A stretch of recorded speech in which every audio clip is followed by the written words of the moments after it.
this is my second attempt at recording this, and my first attempt, I got into long digressions about the legal system and how I think the legal system should work, and I talked about cases and my anecdotal experience with the legal system.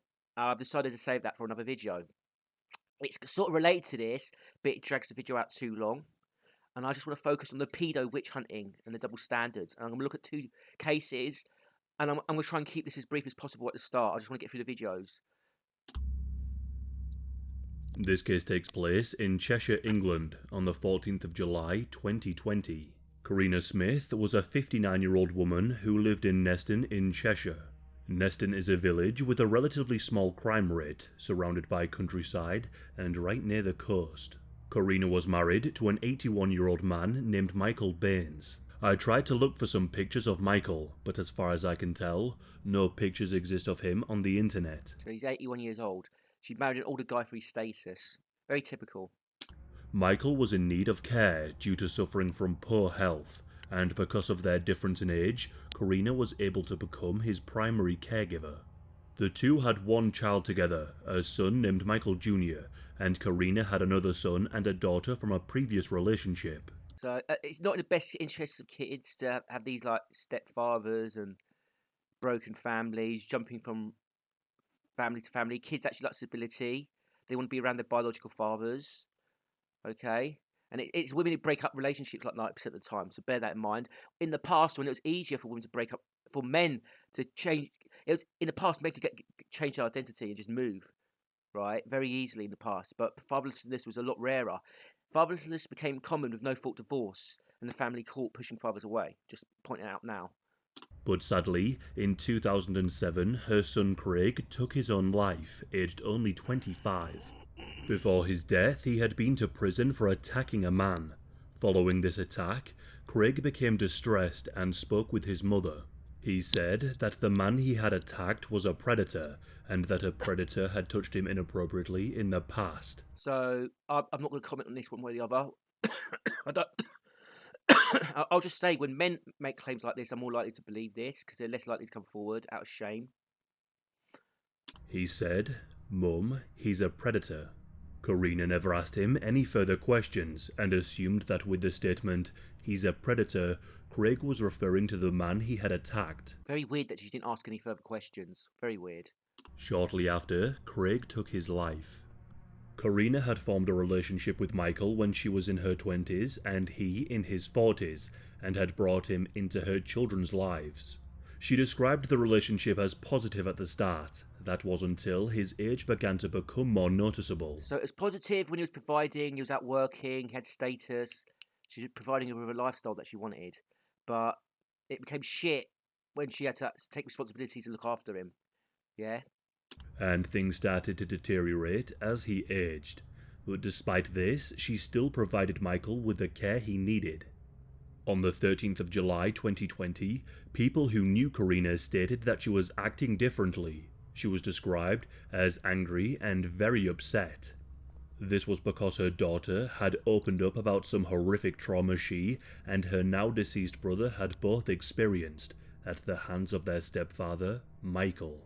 Karina's daughter told her that when they were younger, Michael would take advantage of them both and So the brother's dead and it's the daughter saying this, right? So it's not two people coming forward, this is only one. would touch them inappropriately. After Karina heard these allegations coming from her daughter's mouth, the memories of what her son had told her about being attacked by a predator came to mind. The guilt of Craig suffering from such a fate had stayed with her for years. She also began to think that if she would have just spoken to her son more, then maybe he would have opened up about being a victim to Michael too. So why didn't you speak to him more? What's going on? Like, it's like you don't give a fuck about your own son. This is very sus, by the way. There's details to this that don't add up to me, but whatever. So here's the thing. Even if he did what he was accused of doing, right, this is still bang out of order, and this is still a cowardly attack. A deep rage began to burn inside Karina.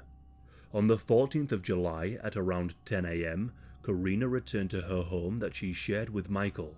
She entered the home and grabbed a bucket along with 3 kilograms of sugar that she had just bought. She then began to boil a large amount of water, creating a boiling syrup.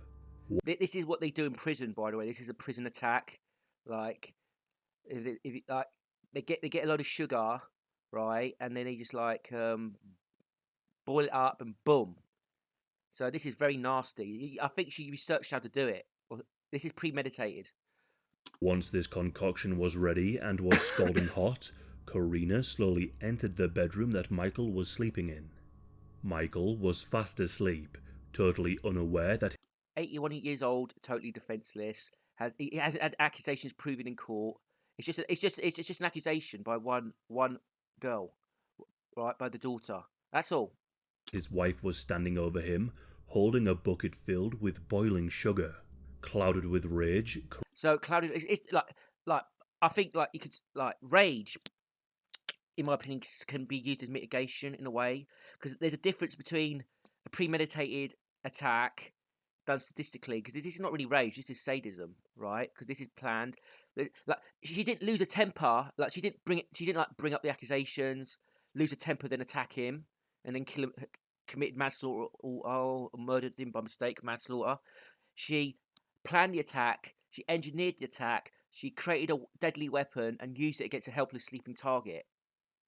Karina began to pour the contents of the bucket all over her sleeping husband's body. Yeah. Michael let out a scream as the liquid destroyed his skin. The Very painful way to die. mixture of sugar in boiling water is often referred to as prison napalm due to the horrific burns it can inflict. Once the bucket was empty, Karina ran over to her neighbor's house around 9 doors down. She banged on the front of the door until the occupant answered. Karina didn't know this neighbor very well, but she told this neighbor what she had done. The neighbor contacted the police and explained what had happened. According to police reports, the operator could hear Karina saying in the background, "I've hurt him really bad. I think I've killed him." The police were quickly dispatched along with the paramedics. They entered the home and found Michael whimpering in bed, with skin on his arms and torso beginning to peel Jesus Christ. Yeah, this is awful. off. Michael was rushed to hospital and Karina was swiftly arrested. Michael was treated for his wounds and was able to be somewhat stabilized for a short period. Karina was questioned and asked why she had done such a terrible thing to her husband. Karina explained what her daughter had told her and said that she became so enraged and clouded with anger that she poured the mixture over her husband. So there's a possibility here. This could have been a complete lie, right? And they concocted this story to get rid of him. She was sick of looking after him. That's one possibility. But even if the accusations are true, it's still bang out of order what she did. It's still very cowardly, right? And here's the thing: we don't know whether they're true or not, right? No way of knowing. So he was executed without any accusations being tested. An old man was just executed. Okay, this pedo smearing has got to stop. It's bang out of order. And pedo smearing is attempted murder, as far as I'm concerned. It's a form of attempted murder. It's a form of rumor spreading, right? Okay, that leads to it's rumor spreading, trying to get people angry enough and to destroy your reputation so much that people attack you. That's what it is. As I said before, Michael was able to be stabilized. However, he suffered burns to 36% of his body. After numerous operations and skin grafts, 2 weeks after the attack, his condition began to deteriorate, and he passed away on the burn ward. Karina was now charged with murder, and the trial would begin in 2021. So she got a long prison sentence, thankfully. But let's look at the comments. So there you go. So I posted a comment. All people cheering this on are scum, but no one's noticed it. So so I'm gonna look at something. To be honest, I couldn't care less about what happened to the dude after what he did. How do you know he did it? He isn't a victim. How do you know? He's still a victim. He's a predator who creates victims. How do you know? He got what it was coming to him. And the lady only did what any parent would do as far as wanting revenge for somebody to hurt their kids. It is what it is. So how come she didn't get revenge on the first guy who the son accused, right? Because it's some random stranger, right? And not a helpless old man, and he could fight back. And okay, so she had to get revenge on the quote unquote 81-year-old man. Okay. So these people pretend not to know what innocent to proven guilty is. And these people are on a crime YouTube channel. They do know what innocent until proven guilty is. They pretend not to understand. They pretend it doesn't. They don't know it exists. So they can like, engage in this sadism. And 2.2k retards upvoted this. Look, if I had a death note. If I had a death note, I would put every single person's name in that death note who supports this. Every single person's name. I'm just saying. That's a fantasy, though. It's not going to happen in reality, right? Here's another one. Pouring boiling sugar over someone is horrific. Yeah, so is abusing children. She's a queen. That's a pink pillar, I think. They use the term she's a queen. So they're cheering on an elder abuser. She's a queen. So wasn't proven guilty. Never went to court. Just one person's word. Bear in mind, that brother was abused by someone else, accused someone else of abusing him and beat them up, right? And then the daughter says, "Oh, the father abused me, and he also abused the brother." Okay, so I think that's really sus. So he was probably innocent, but innocent or guilty, he was murdered in a cowardly, premeditated way.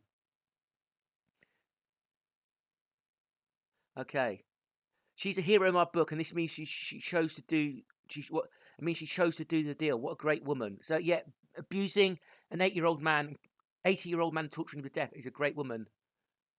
This is why people take matters into a hold hand. The court won't believe her. The court won't believe her if there's not enough evidence. So they're justifying vigilante justice. So, okay. So what I'd love to do is, you know what? I'd love for all these people to have rumours against them and them suffer vigilante justice. And they'll suddenly understand what innocence and proven guilty is, wouldn't they? Yeah? She did do this to an innocent man. She did this to a sex offender guilty of harming children. He didn't go to fucking court. Again, they pretend they do know what innocent and proven guilty is. So they're just labelling sex offenders without any proof, right? Without any proof, just one person's word. That's not enough proof. She's a hero. As someone who was groomed for years and sexually assaulted, I only wish someone to believe me and take action. The justice system's a joke. Yeah. And these people suddenly coming forward about being abused. Do not believe them, and it's irrelevant anyway to this case. This guy was not proven guilty. Right, free Corona. She lived near me. I feel for this lady. I think she showed great mercy. Yeah, boiling an 8-year-old man to death with a sugar sludge, a hot boiling sugar sludge is mercy. That's mercy. That's mercy. As a mum, I'll do time with a song in my heart and a smile on my face. No, you wouldn't. No, you wouldn't. Fucking liar. Plenty of these women actually do hook up with genuinely abusive men if they're high enough status, and they'll ignore it if it's convenient. Right? You wouldn't do time with a smile on your face. Yeah. Okay, what you might kill an old man when he's helpless, but nah. If it was like a 6'2" muscly thug who abused a child, she wouldn't do shit. And the muscly thug who says, "If you go to the police, I'll snap your neck," she won't go to the police, right? Because they go for soft targets, right? I envy this woman. She's done what I could only dream of doing. So she envies this woman. So what he's basically saying is, I wish I was a mother who had an abused child, so I've got a pretext to murder someone. So it proves they actually don't care about protecting the children. They'll be willing to have their children be victims, so they've got a pretext to engage in their sadistic rage and torture. Being a victim of sexual abuse my entire childhood, I think she went easy on him. Okay. So they use their sexual abuse past as an excuse to engage in sadism. She's got a point. She's an icon. She's a legend. She's the moment. Yeah, they just love it. They just absolutely fucking love it. Yeah, these low lives, scum, lower than dog shit. Now let's look at another case.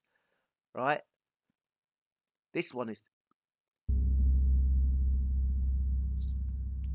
This case takes place in the United Kingdom on the 29th of August, 2019.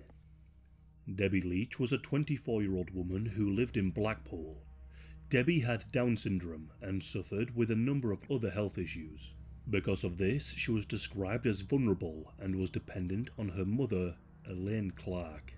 Debbie's mother and father broke up when she was just 5 years old, and Elaine weaponized Debbie against her father, Tom Leach. Parental alienation, by the way. This is a parental alienation case.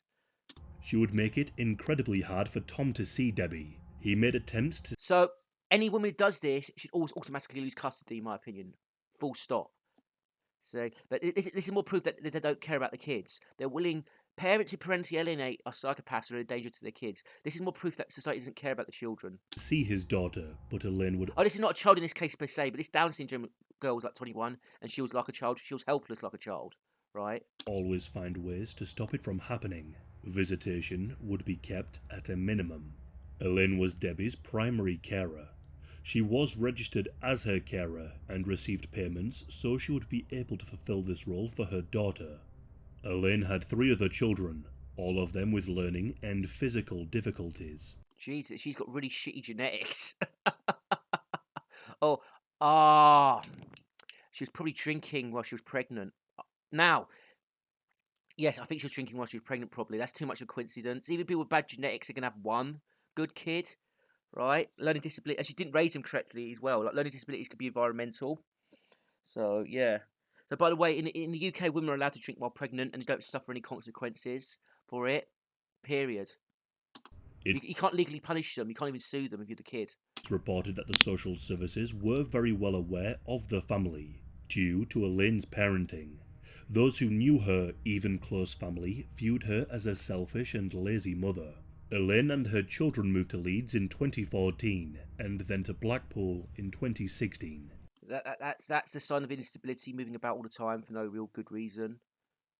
It's reported that whilst living in Leeds, Debbie attended a care centre, went to college, had plenty of friends, and had a boyfriend. She was described by a support worker as shy, but was outgoing when she got to know someone, and by all accounts was somewhat happy.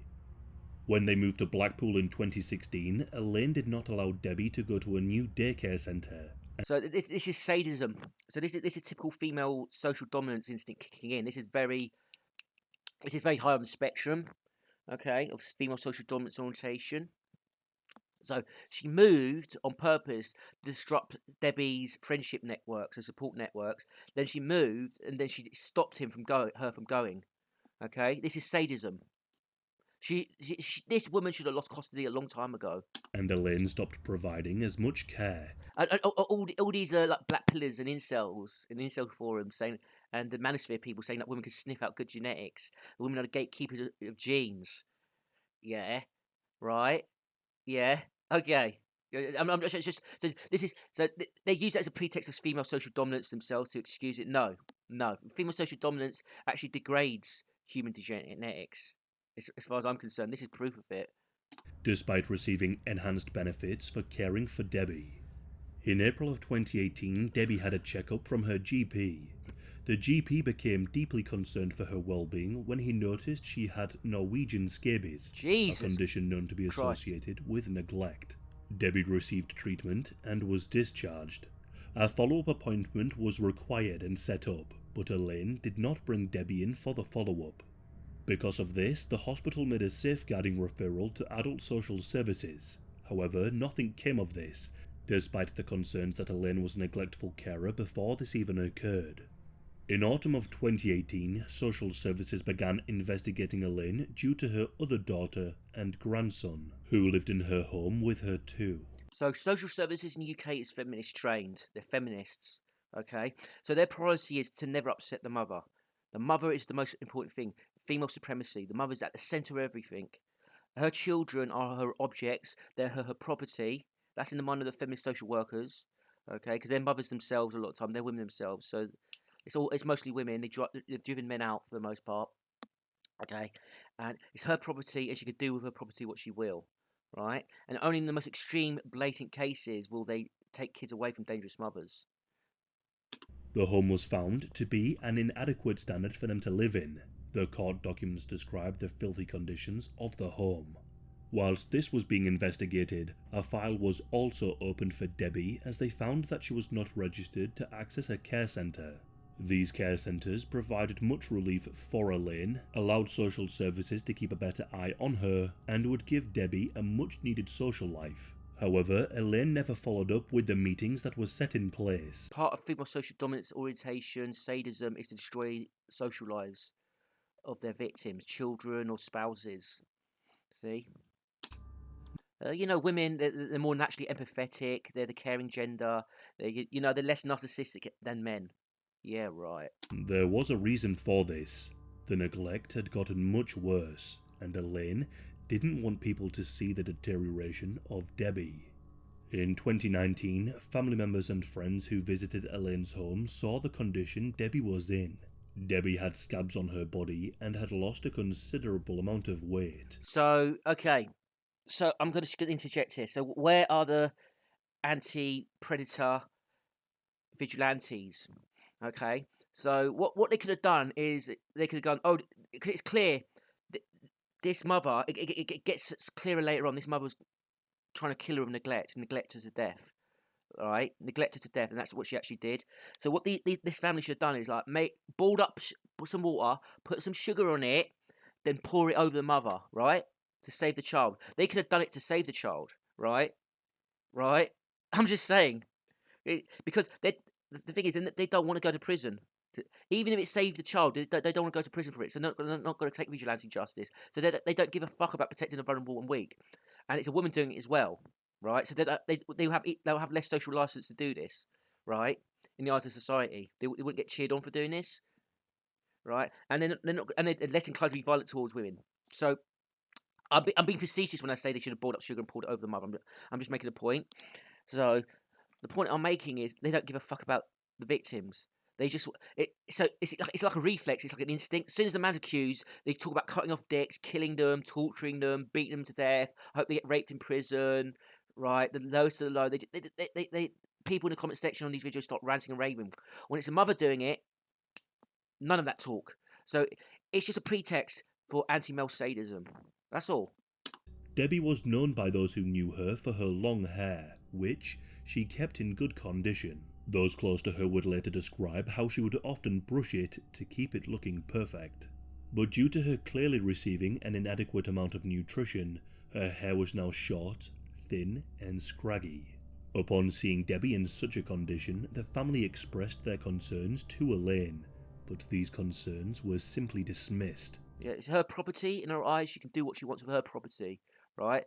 That her daughter lives and dies on her whim. Okay, it's a logical extension to abortion rights, by the way. So, in April of 2019, relatives came over again. They asked where Debbie was, but Elaine just told them that she was unwell and that no one was allowed to go into her room. Although, Elaine's niece didn't listen to this. She instead snuck away and entered Debbie's bedroom. What she found horrified her. This is the time that if they should have taken vigilante action, in my opinion. After the social services failed to do anything about this.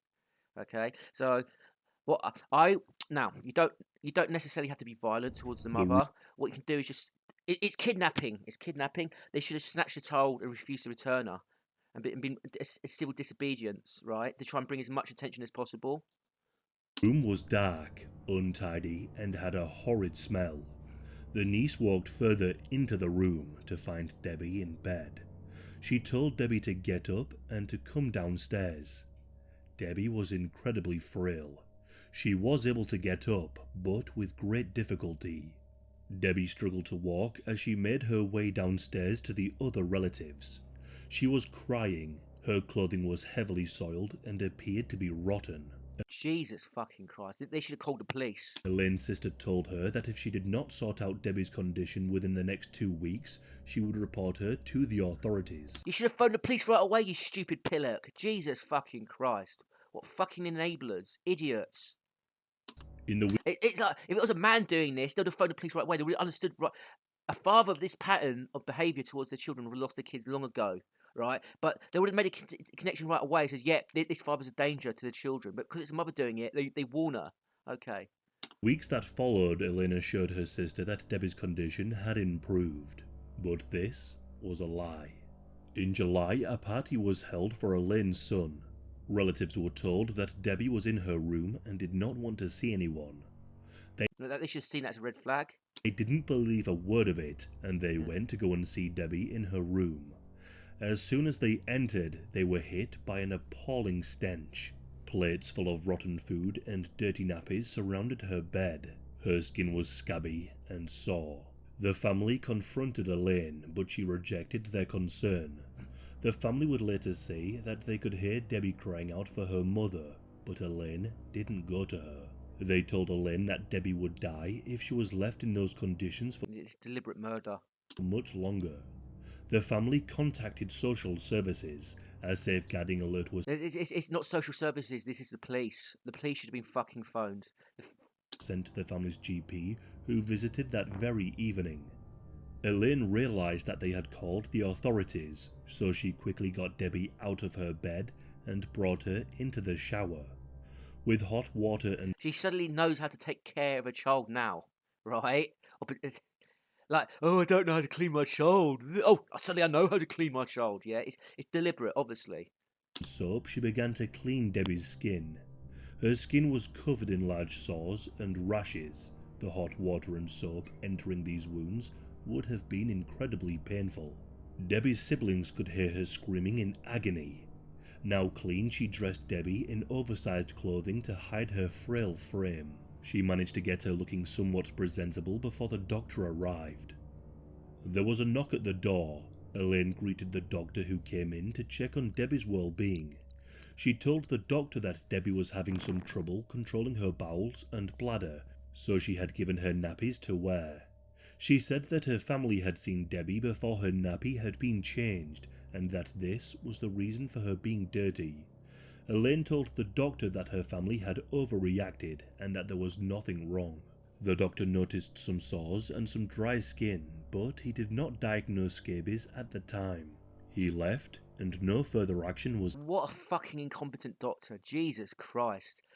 Jesus Christ. taken. On the 1st of August, a pre-arranged visit occurred.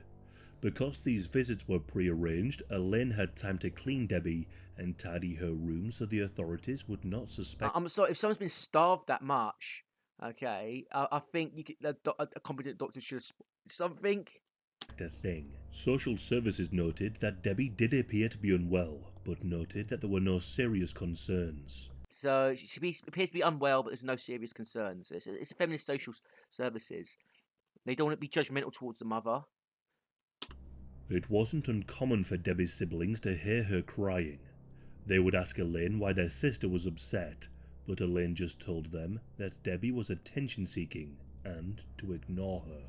Neighbours would also later say that they Yeah, because like they wanted to be fed and clothed and not left to rot on a bed and shit themselves and to be cleaned. That's just attention seeking. Yeah. could hear Debbie crying.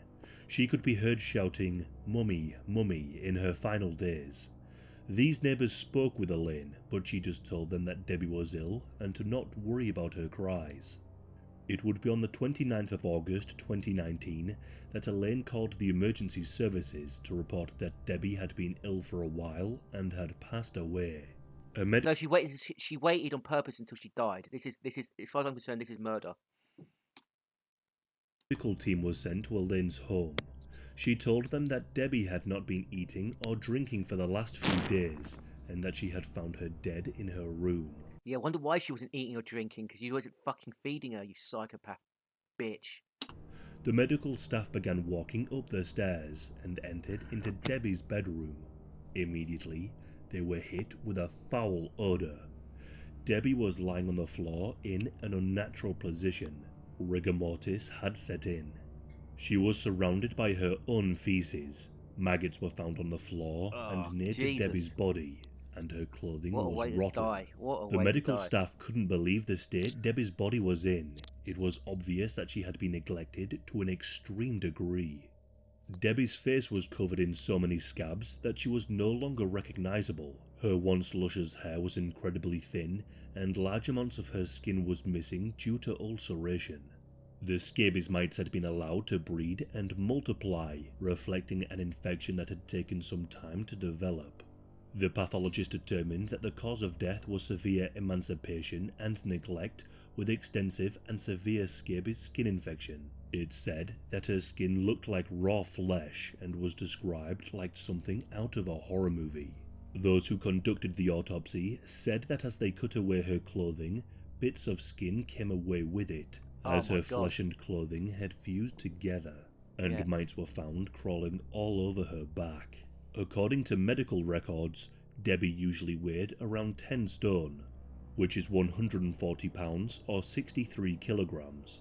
At the time of her death, Debbie weighed just 3 stone and 10 pounds. Jesus. This is 52 pounds or 23 kilograms. She was described as just skin and bone. Elaine was questioned by the police.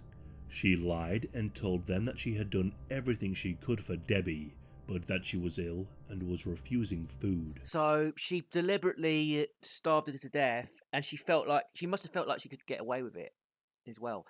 Where do women get the idea that they can get away with this? It's because they live in a female supremacist culture, right? They're not stupid, right? So yeah, they're getting signals from society that they're in charge, they're supreme, they can do what they want, and female supremacy leads to the death of children and vulnerable people, right? The police didn't buy a word of this. She was arrested and charged with manslaughter. Well, do you know what? That trust me, the feminists are going to change the legal system so that she will be able to get away with it. That's on the cards. Trust me. Debbie's father Tom didn't find out right away about his daughter's death. Yeah, the subhuman father. What does he care about the fate of his daughter? Right? He's just a subhuman. It's none of his business, right? Instead, he saw that she had died in a Facebook post. When he inquired further, he found out about the horrific way his daughter had died. Tom would later say that he was not allowed to give Debbie a decent burial. This was because Elaine was allowed to make arrangements. He told the Jesus Christ, that's how controlling she is. She gets to decide how the daughter is buried. What a fucking psycho. media, "I managed to get half of her ashes and I buried her in a local church right next to my dad.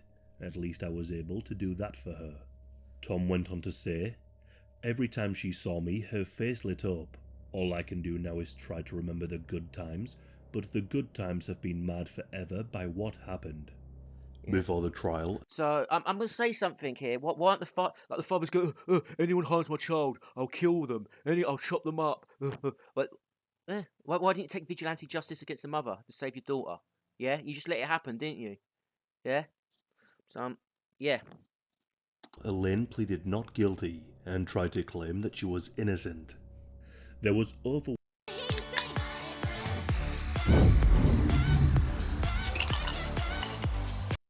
evidence that she had purposefully neglected Debbie and watched her slowly die in agonizing pain and misery, helpless to save herself. 10 days before the trial would take place, her lawyer urged her to change her plea to guilty. Realizing that this would give her a far more lenient sentence, she agreed. Elaine pleaded guilty. During the trial, Elaine spoke about her troubled upbringing as a means non-sequitur victimhood to justify her poor parenting skills. Yeah, poor parenting skills. So yeah, it's not skilled. Like, you know how to shower, you know how to feed kids. You just chose not to, and you're parentally alienating a willing father as well. So it's nothing to do with parenting skills. It's sadism. And the neglect of Debbie. However, no real explanation was ever given. Elaine never gave a reason as to why she treated her own daughter in such a cruel way. Because it's fun and she can. She enjoys it. It's sadism. That's why she did it. When Elaine tried to pin all of her behaviour on her upbringing, the judge told her that this does not offer an excuse for the way she allowed Debbie to die. Evidence was presented which showed how Debbie's condition deteriorated over many months. They showed how Elaine prepared Debbie for the pre-arranged visits from the doctor and social workers so that she appeared to be in better condition than she actually was. There was plenty of opportunity for Debbie to be saved, but instead Elaine tried her best to cover her tracks to allow her to continue to neglect Debbie. She obviously knew how to care for Debbie well enough to present her in an acceptable condition to the doctors, but once they left, she went right back to tormenting and torturing her daughter with neglect. This is what enabling parental alienation leads to. Like, if you stop parental alienation, you'd nip these cases in the bud like 99% of the time. Judge overseeing the case, you'll save kids' lives and vulnerable young adults' lives. Said, "You were her mother. She lived with you, and you were also paid for her care. The failures in your care of Debbie were so grossly negligent as to be criminal. You may be in denial, but you cannot pretend that this is not true. The condition in which Debbie was found shows that not only did you not do your best, but that you must have done absolutely nothing to care for her in the last days of her life. Instead, you simply abandoned her to die alone, in pain, and without nourishment in the most awful of physical surroundings. The suffering she must have experienced is readily apparent to anyone who has seen the photographs and read the papers in this case. Elaine was found guilty of manslaughter and was sentenced to 9 years and 7 months. Jesus Christ. Fucking hell. Jesus Christ. 9 years and 7 months. She'll be out in 5. Jesus Christ. Jesus Christ. Jesus Christ. Our country's a disgrace. Now, let's look at the comments. Let's see this comments talking about killing her and taking justice. Right. See? I don't need to read these. This poor girl's failed by everyone. They're deflecting blame onto the whole of society.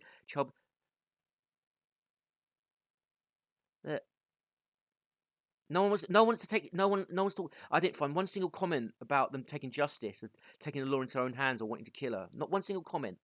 Right? Not one single. Now, let's compare her to a kiddie fiddler. So let's say there's a child molester. Right, corners a child, puts his hand down their pants and fiddles with them, gets off on that and leaves a kid, right? And here's her. Okay, who's worse? This woman is far worse, right? Also, let's say a child rapist, right? A child rapist who's not a child killer rapes a child, sodomizes them or whatever. Okay, this woman is worse than that. So, what a child rapist does is absolutely awful and disgusting. Obviously, right? Fucking low lives. But once the act is done, right, the child's gonna have trauma, right? But once the act's done, it's over and done with. Okay, what this is a slow death by starvation, torture, and betrayal by the mother. It's magnitudes worse. Magnitudes worse. This should be aggravated. The legal system, because it is aggravated, because it is the mother. But because it's the mother, she gets less time. This is not manslaughter. This is fucking murder, right? Murder. Where's the vigilante justice? So, 8-year-old man accused gets boiling sugar poured over him, never proven guilty. Everyone cheers it on, right?